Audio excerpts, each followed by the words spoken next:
నవ్వు 4 విధాలా చేటు అని సామెత ఉండేది. అయితే ఈ రోజుల్లో నవ్వు 40 విధాల గ్రేట్ అంటున్నాము. అయితే నవ్వుని మించిందేంటో తెలుసా? నడక. నడక 400 విధాల గ్రేట్ అండి. వారం అంతట్లో 1 గంట నడిచినా సరే జీవితమే మారిపోగలదన్న విషయం చాలామందికి తెలీదు. రండి, ఈ ముఖ్యమైన వీడియోలో వాకింగ్ ద్వారా మనకి చేకూరే లెక్కలేనన్ని లాభాలేమిటో, ఆ మైండ్ బ్లోయింగ్ మ్యాజిక్ ఏంటో మీకు చెప్పబోతున్నాను.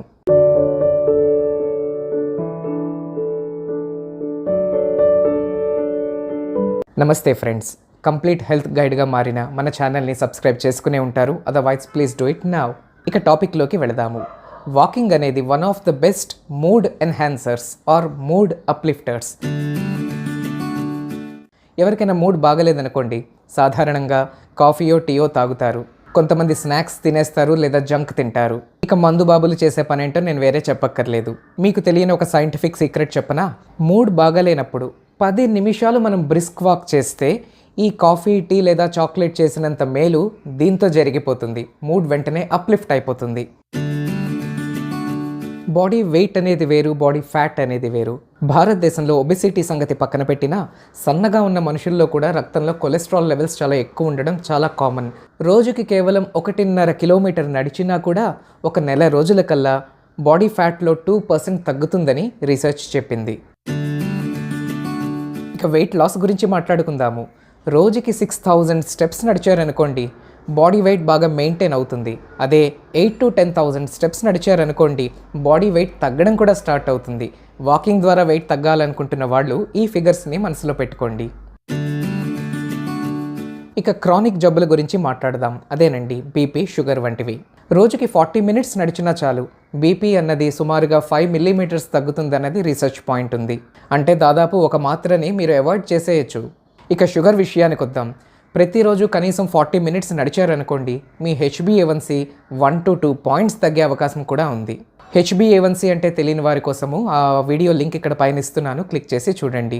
New England journal of medicine ఏం చెప్పిందంటే, ఎవరైతే ఒక వారంలో సుమారుగా 150 నిమిషాలు వర్కౌట్ చేస్తారో లేదా బ్రిస్క్ వాక్ చేస్తారో వాళ్ళల్లో హార్ట్ అటాక్ లేదా పెరాలిటిక్ స్ట్రోక్ వచ్చే రిస్క్ 30% తగ్గిపోతుంది.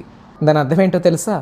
ఒక 100 మందికి హార్ట్ అటాక్ వస్తున్నట్లయితే ఈ రోజుల్లో ఈసారి 70 మందికే వస్తుంది. 30 మంది గట్టెక్కేస్తారని లెక్క.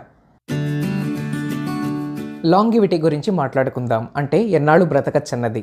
రోజుకి కేవలం 10 నిమిషాల నుండి గంట లోపు ఎంత వాకింగ్ చేసినా కూడా వాళ్ళల్లో చావు, డెత్ అనేది 18% తక్కువ ఉన్నట్లుగా రీసెర్చ్ చెప్తోంది. మరొకటి ఏమిటంటే, వారం అంతటికీ కలిపి 150 నిమిషాలు లేదా 2.5 గంటల వాకింగ్ చేశారనుకోండి, డెత్ రిస్క్ అన్నది 30% తగ్గిపోతుందట. ఇక బ్రెయిన్ పవర్ అండ్ ఇంటెలిజెన్స్ గురించి మాట్లాడుకుందాము. ఎవరైతే వారంలో కనీసం 3 సార్లు ఒక్కొక్కసారికి గంట చొప్పున వాకింగ్ చేస్తారో వాళ్ళు వాళ్ళ కొలీగ్స్ కన్నా, కాంపిటీటర్స్ కన్నా చాలా బ్రైట్గా పెర్ఫామ్ చేస్తున్నారు. చదువుల్లోని, జాబ్స్లోని వీళ్ళే అచీవర్స్గా నిలబడుతున్నారు. వారికోస్ వెయిన్స్ గురించి విన్నారా? ఎవరైతే చిన్న వయసులోనే, అంటే వాళ్ళ 20లోని 30లోని వాకింగ్ స్టార్ట్ చేసేస్తారో వాళ్ళకి 50-60 ఏళ్ళు వచ్చిన తర్వాత వారికోస్ వెయిన్స్ వచ్చే అవకాశం దాదాపు తగ్గిపోతుంది. ఈ రోజుల్లో గ్యాస్ట్రిక్ ఎసిడిటీతో బాధపడుతున్న వాళ్ళు కోటాను కోట్ల మంది.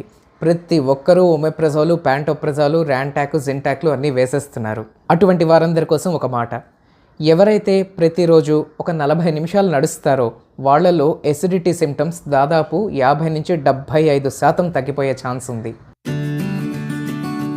జర్నల్ ఆఫ్ ఎక్స్పెరిమెంటల్ సైకాలజీలో పడిన ఆర్టికల్ ఏమిటంటే, ఎవరైతే వాకింగ్ బాగా చేస్తారో, రోజుకి కనీసం 30-40 నిమిషాలు నడుస్తారో వాళ్ళు మిగతా సమాజం కన్నా చాలా క్రియేటివ్గా ఉంటారు. అంటే ఏమిటి? ఫైన్ ఆర్ట్స్లో కానీ, సోషల్ ప్లాట్ఫామ్స్లో కానీ, లేదా ప్రజల్ని ఆకర్షించడంలోని వీళ్ళు ముందుంటారు. ఈ రోజుల్లో మరో ప్రధాన సమస్య నిద్రలేమి లేదా ఇన్సామ్నియా. ఎవరైతే రెగ్యులర్గా 30 to 60 మినిట్స్ బ్రిస్క్ వాక్ చేస్తారో వాళ్ళలో నిద్ర త్వరగా పట్టడము, ఎక్కువసేపు నిద్రపోవడము, మళ్ళీ ఫ్రెష్నెస్ లేచిన తర్వాత బాగా ఉండడము జరుగుతోంది.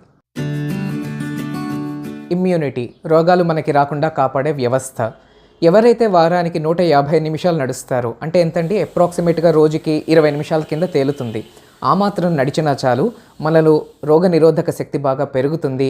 అంతేకాదు రీసెర్చ్ చెప్పిన పాయింట్ ఏంటంటే న్యూమోనియా లాంటి ప్రమాదకరమైన జబ్బులు రాకుండా నివారించడానికి తోడ్పడుతుంది. ఇక అన్నిటికన్నా వెరీ సర్ప్రైజింగ్ పాయింట్ మీకు చెప్తాను. చాలామందికి మీకు ఈ విషయం తెలియదు. ఈ రోజుల్లో క్యాన్సర్ ఎంతగా పెరిగిపోయిందో మీ అందరికీ తెలుసు. ఇంటింటా క్యాన్సరే కదా. అతి ముఖ్యంగా లేడీస్లో బ్రెస్ట్ క్యాన్సర్ మరియు ఆడ మగ అందరిలో కూడా కోలాన్ క్యాన్సర్ అనేది విపరీతంగా పెరిగిపోయాయి. మీకు తెలుసా, రోజుకి 40 to 60 మినిట్స్ నడిస్తే ఈ బ్రెస్ట్ క్యాన్సర్ మరియు కోలాన్ క్యాన్సర్ వచ్చే అవకాశము దాదాపుగా నిర్మూలించవచ్చు అన్నది కూడా ఒక రీసెర్చ్ పాయింట్ ఉంది. గుండెపోటు తగ్గి, పక్షవాతము తగ్గి, షుగరు తగ్గి, బీపీ తగ్గి, క్యాన్సర్ రిస్క్ కూడా నిదానించబడి, మరియు మూడ్ పెరిగి, తెలివితేటలు పెరిగి, పెర్ఫార్మెన్స్ పెరిగి, క్రియేటివిటీ పెరిగి, రోగనిరోధక శక్తి పెరిగి, ఇంకో 1,00,000 లాభాలు రోజుకో 20, 30, 40 నిమిషాలు నడవడం ద్వారా వచ్చేస్తున్నాయి అంటే ఇంకా దాన్ని విడిచిపెట్టుకోవడంలో ఏమైనా అర్థం ఉందా చెప్పండి. సో ఫ్రెండ్స్, ఏం చేయబోతున్నారు? ఈ వీడియోని వెంటనే మీ ఫ్రెండ్స్కి, ఫ్యామిలీకి షేర్ చేసి ఫోన్ని పక్కన పెట్టేసి గబగబా వాకింగ్కి బయలుదేరిపోండి.